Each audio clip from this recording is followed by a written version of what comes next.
Guys,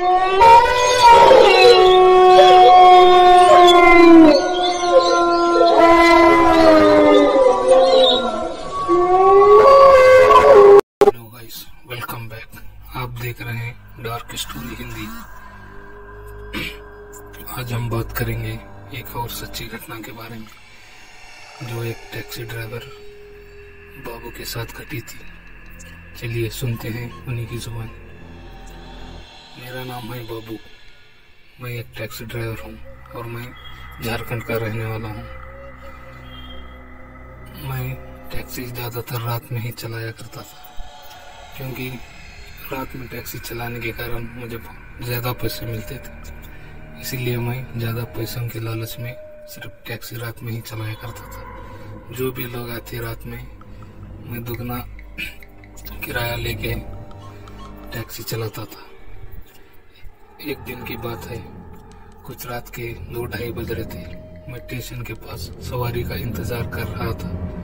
कुछ ही देर बाद एक स्टेशन पे एक ट्रेन आई। उसमें से एक लड़की निकलकर मेरी टैक्सी की तरफ आई और उसने कहा, मुझे पास वाले गांव तक छोड़ दो।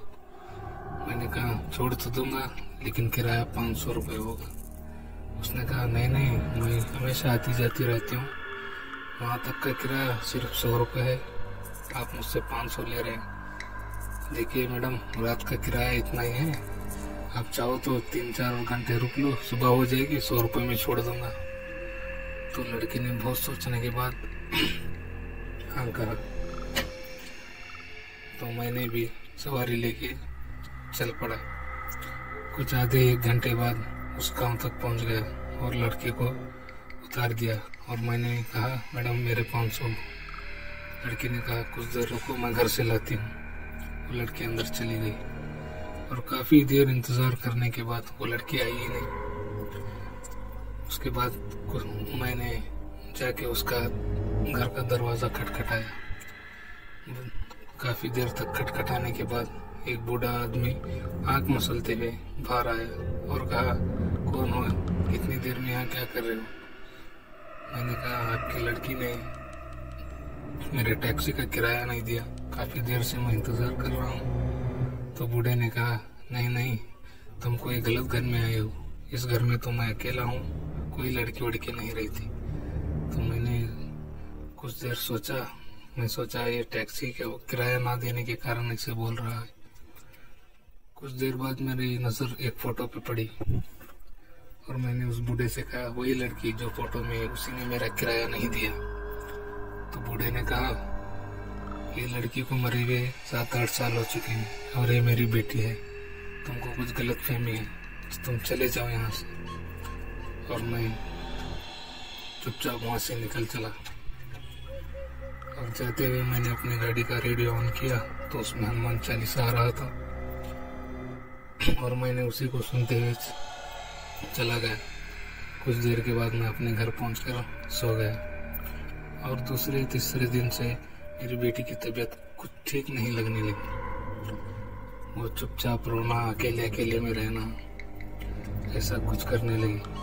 तो मैंने काफ़ी डॉक्टरों को दिखाया, बड़े बड़े लोगों से पता किया, सब बोले इसका तो सब ठीक है, कुछ दिन में ठीक हो जाएगी। और आज अचानक एक दिन वो उसने यानी मेरी बेटी ने आत्महत्या कर लिया। तो उसके आत्महत्या करने के 1 हफ्ते बाद मुझे और मेरी बीवी को अलग अलग तरह की बीमारियां होने लगी, जैसे कि जीभ पे छाले होना, कान से खून आना, ऐसा कुछ वगैरह वगैरह। फिर मैंने रोज़ाना हॉस्पिटल में जाना आना लगा रहा। अचानक एक दिन मुझे अघोरी बाबा की याद आई और उससे मैंने बात किया, बाबा मेरे हालत कुछ ठीक नहीं, घर में ऐसा सब कुछ चल रहा है। तो बाबा ने बताया, कुछ साल पहले तुमने कुछ गलत काम किया था। मैंने बाबा से कहा, नहीं बाबा, ऐसा तो कुछ नहीं, मैंने तो सिर्फ ज़्यादा किराए के लालच में टैक्सी चलाता हूँ, उसके अलावा ऐसा कुछ काम मैंने किया नहीं। तो बाबा ने मुझे बहुत मंत्र वंत्र जप के कुछ किस्सा याद दिलाया। उसे कुछ साल पहले एक लड़की रात में आई थी मदद की मांग लेकर और मैंने उससे पैसों की मांग की। वो लड़की बोली मुझे बचा लो वरना ये लोग मुझे मार डालेंगे। मैंने कहा मेरा किराया दे दो, जहाँ आप बोलेंगे वहाँ मैं छोड़ दूंगा। तो मैंने नहीं माना, बिना पैसों के मैं चलने से इनकार किया। तो वही कहानी थी, उसी लड़की को कुछ गुंडे उसका अत्याचार करके उसको मार दिए, बलात्कार किया और उसको मार दिया। तो वही लड़की आज एक पिचास बन के मेरे पीछे पड़ी थी और इसी ने मेरी बेटी की जान ले ली।